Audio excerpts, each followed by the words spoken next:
I'm sponsored by Jack Daniels and whiskey. They don't know it yet. I got a gay friend bought a house a couple months ago, and I had to buy him a housewarming gift. So I bought him a stool just like this one here.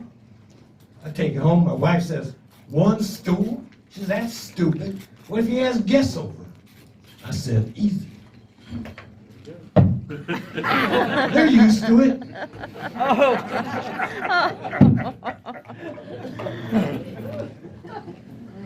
So one time I put a Viagra in my wife's drink just to see what would happen.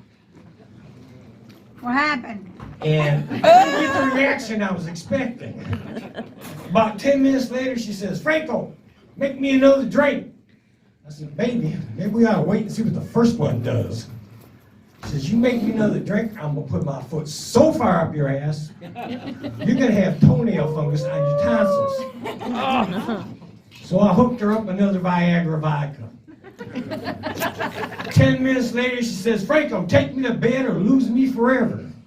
So I did. But the Viagra had made her pussy so hard, I couldn't get my dick inside. She pushes me off, she runs down to the kitchen, she grabs a bar stool and flips that mother upside down. I said, "Oh my gosh, she's gonna blame me for this, I just know it." Second later, she says, "Franko, don't you ever buy another bar stool with square legs again."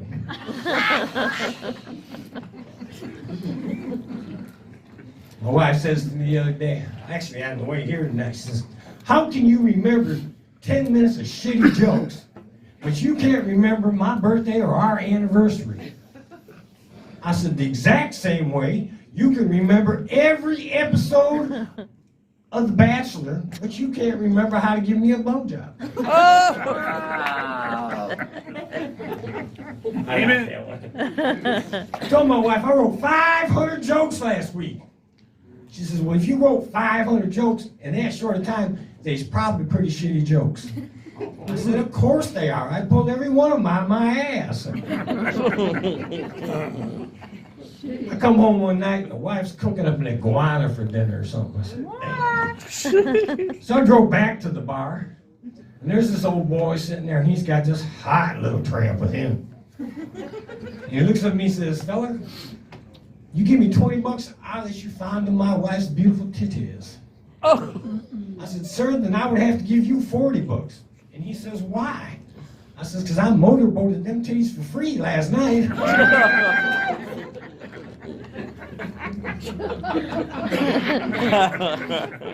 I do not drown my sorrows with whiskey. My sorrows are caused by cocaine. Whiskey just ain't strong enough. Do you know the best way to keep from falling off a bar stool? Sit in a fucking chair. You know that gag where you stick your thumb out, you fly, and pretend it's your dick and chase people around? Don't try that shit at elementary school, let me tell you. I was still drunk when they took me to court the next day. Judge says, "Mr. Rasputin, how do you plead?" I said, "Usually on my knees, Your Honor, just like this. Please don't put me in jail, please don't put me in jail." It's very funny. 30 days or $30, Mr. Rasputin. And keep your thumb in your pants from now on. Thought I'd ride my bike to start saving gasoline on my car.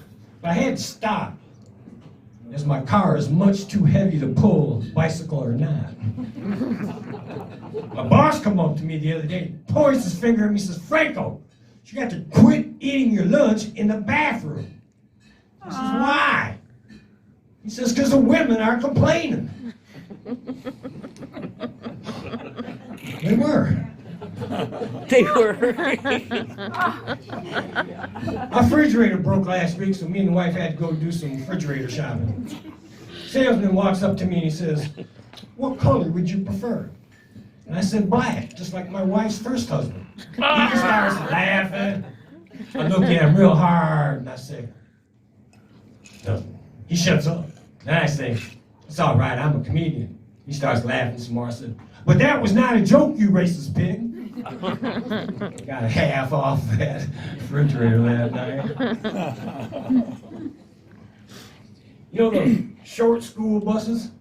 The ones that carry special kids? You know those ones? Yep. I seen one the Oh, other I day, don't know. and the kids was hanging out the window, throwing up gang signs and cussing up a storm. And I thought to myself, things have changed since I rode that bus. Back in the day, we didn't want to be seen riding on that mother. These kids was acting like they was in Snoop Dogg's limousine. I guess there ain't no such thing as shame anymore. I'm gonna leave you with this one. When I was a kid, I was really bad at mathematics. I just couldn't count for shit. Teacher walks up to me one day and says, "Franko, I can teach a horse to count faster than you." I said, "Well, obviously, it's easier to teach your peers." I'm Franko Rasputin, thank you very much.